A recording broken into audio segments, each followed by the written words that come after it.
Hello everyone welcome to my YouTube channel online education आरडीमा र अहिले म 10 क्लासको स्टुडेन्टहरूको लागि म्याथ सब्जेक्टको भिडियोहरू बनाइराखेको छु र एकदम राम्ररी बुझाएर अझै च्याप्टर वाइज भिडियोहरू बनाउने छु।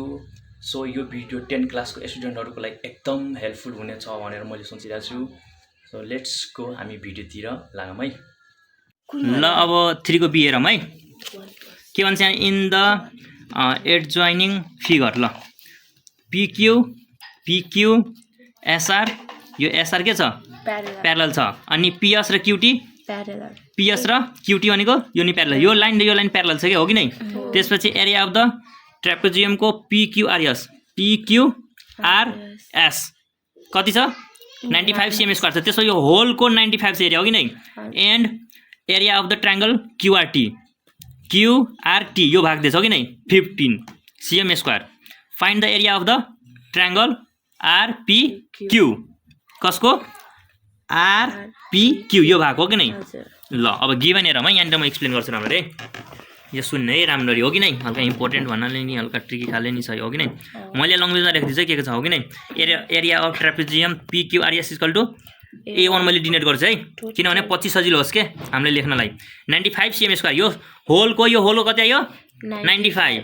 Area of the triangle QRT को यो भाग कति आयो 15। त्यसपछि area of the triangle RPQ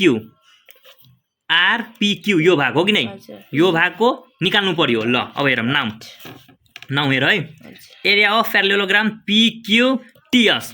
अब हेर त PQTS लाई मैले यो भागलाई एरिया पहिला निकाल्छु है। यो किन निकाल्छु अहिले म एक्सप्लेन गर्छु है। यो पहिला निकाल्नु पर्यो। अब यो निकाल्नलाई मैले यो होलबाट यो हेर राम्ररी है। यो होलबाट मैले यो ट्रायंगलको भाग हटाइदिएपछि ठ्याक्कै यो बच्छ कि नै हो नि। त्यही गर्छु कि अहिले यहाँनिर हेर। अब A1 भनेको के हो A1 मैले यहाँ डिनोट गरेछु हो कि नै सबै। A1 भनेको यो होलको एरिया हो के। यो होल एरियाबाट A2 घटाउने A2 भनेको QRT को एरिया हो क्या। यहाँनिर मैले भन्छु सबै हो कि A2 भनेको सिम्बल हो कि खासमा डिनोट गरेको सजिलो होस् यहाँ लेख्नलाई त्यही गरेछु। अब 95 - 15 आयो 80 cm स्क्वायर आयो हो कि नै। अब यो प्यारालेलोग्रामको एन्सर कति आयो एरियाको 80 आयो हो कि नै। अब हेर त फेरि अघिकै रुल के यो र यो सेम बेसलाइन छ कि नै।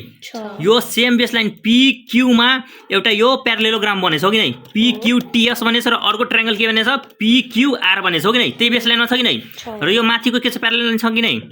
त्यसो भए यहाँनिर के रुल हुन्छ यो प्यारालेलोग्राम PQTS को एरिया भन्दा यो ट्रायंगलको PQR को ट्रायंगलको हाफ हुन्छ कि नै ठ्याक्कै आधी हुन्छ कि नै हो। त्यही गर्छु यहाँनिर हेर।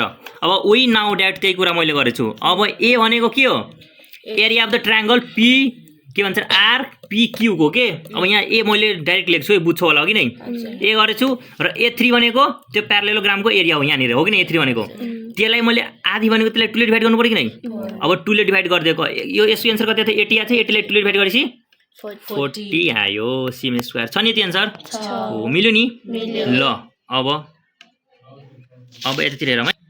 ल अब 3 को C हेरौँ है। भर्खर B गरेको होइन। अब 3 को C हेरौँ। ल छिटो गरौँ है हो कि नै। ल इन द एडजोइनिङ फिगरमा फेरि DEAB DE र AB यो प्यारालेल दुईटा हो कि नै। अर्को AD र BC यो र यो प्यारालेल हो। यस्तो साइन नि दिएको हुन्छ कि यो साइनको अर्थ नि प्यारालेल हो कि खासमा हो कि नै। त्यो त थाहा छ नि। ल यहाँ फिगर अनुसार के भन्छ यो गिभन अनुसार नि मैले थोरै एक्सप्लेन गरिदिएको तिमीले बुझ्नलाई। अब and F is the mid point of BE को हो कि नै।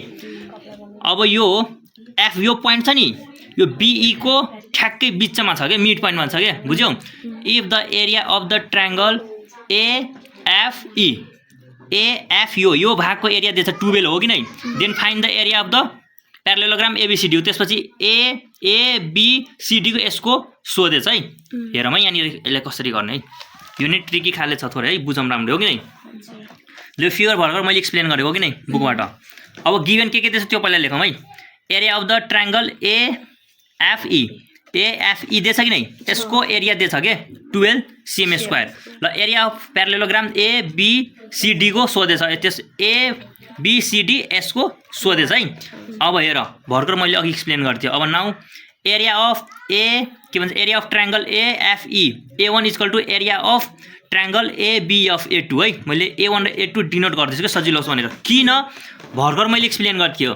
अब हेर त यहाँनिर यो मिड पोइन्ट हो कि नै गिभन छ कि यो एफ भनेको ई र बी को बिचको भाग हो कि मिड पोइन्ट हो। अघि भर्खर मैले एक्सप्लेन गर्थेँ यदि कुनै पनि यहाँबाट यो पोइन्टबाट ठ्याक्कै यहाँ मिड पोइन्टमा ड्र गरेछ भने यताको एरिया यो भागसँग इक्वल हुन्छ हो कि नै।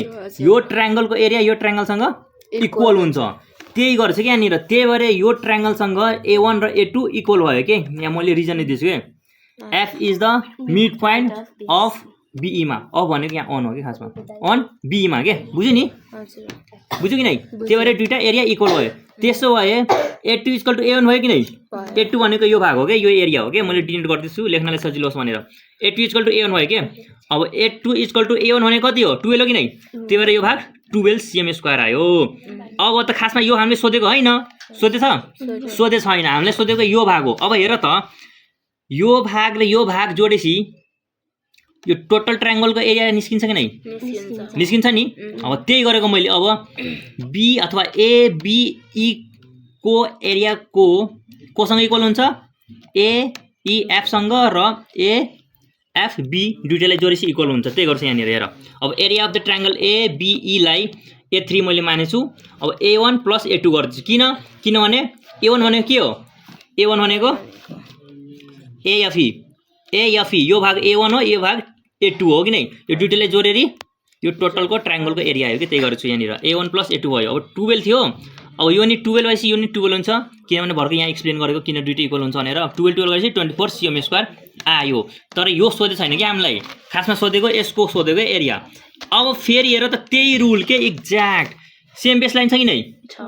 यो बिए अथवा एबी भने हुन्छ कि एबी लाइनमा एउटा ट्रायङ्गल बनेछ एइबी र अर्को एबिसिडी प्यारालेलोग्राम बनेछ। यस्तो कन्डिसन आयो भने के हुन्छ ठ्याक्कै त्यो ट्रायङ्गलको एरिया भन्दा डबल हुन्छ यो प्यारालेलोग्रामको एरिया के।